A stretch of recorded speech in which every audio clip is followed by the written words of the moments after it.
So when we go to choose one of the refrigerants, and in the videos to come I'll break down each one in the pros and cons, but right now I just want to focus on how you introduce and work with any of the replacement refrigerants. All of them, even 410A, say liquid charging must be introduced as a liquid refrigerant. The reason for that is the refrigerants are not unique blends in that when you mix these 2 or 3 substances together, they don't form a whole unique substance. So they have a tendency to want to separate. So if you open this up and you vapor charge, the portion of the blend with the highest vapor pressure is going to come out of the jug first. When we invert the jug or turn it upside down, we can charge it in as a liquid.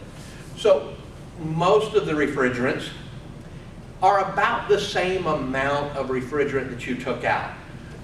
There are some exceptions, and we'll talk about each one of those when we talk about each one of the different refrigerants. But you want to go to your data plate on the back of the units. And on this particular unit, it says we have 5 pounds, 5 ounces. So 5 times 16 is 80 ounces plus the 5. So we have 85 ounces of refrigerant. And you want to start your charge there. When you go to introduce your refrigerant into the system, you want to do it through the high side of the system while the system is off. It is not operating, it is not running. Then you want to invert your cylinder, turn it upside down. Connect your yellow charging hose to the refrigerant.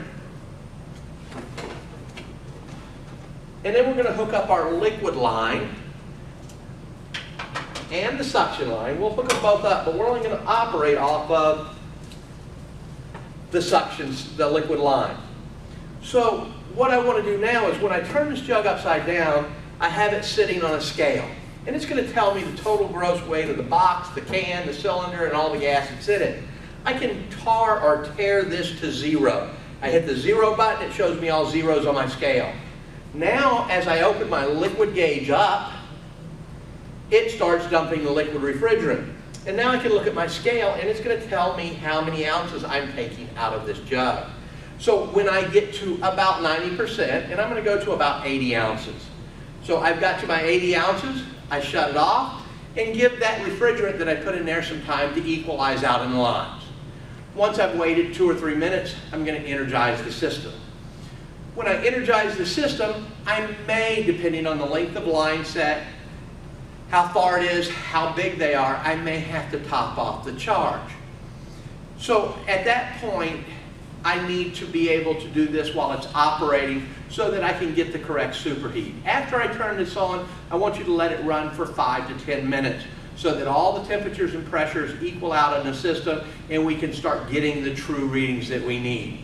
So at that point, now I'm going to find out that I'm a little low on refrigerant.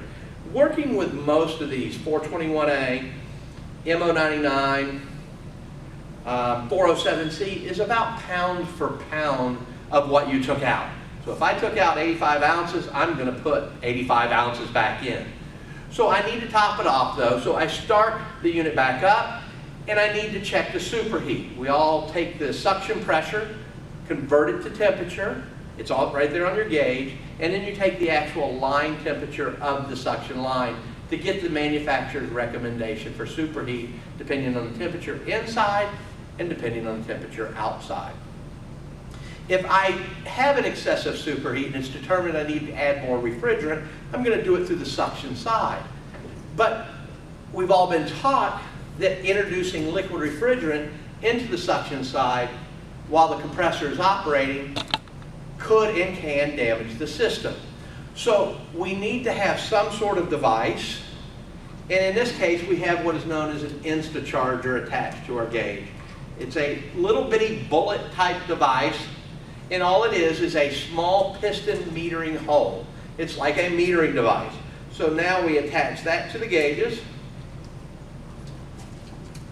reattach our suction line. So now when I crack the suction line open, yes, liquid refrigerant is coming into my charging hose, going through the manifold, but as soon as it hits that piston, it's changing back from a liquid to a vapor so that I don't send liquid refrigerant to the compressor and not have the fear of causing damage.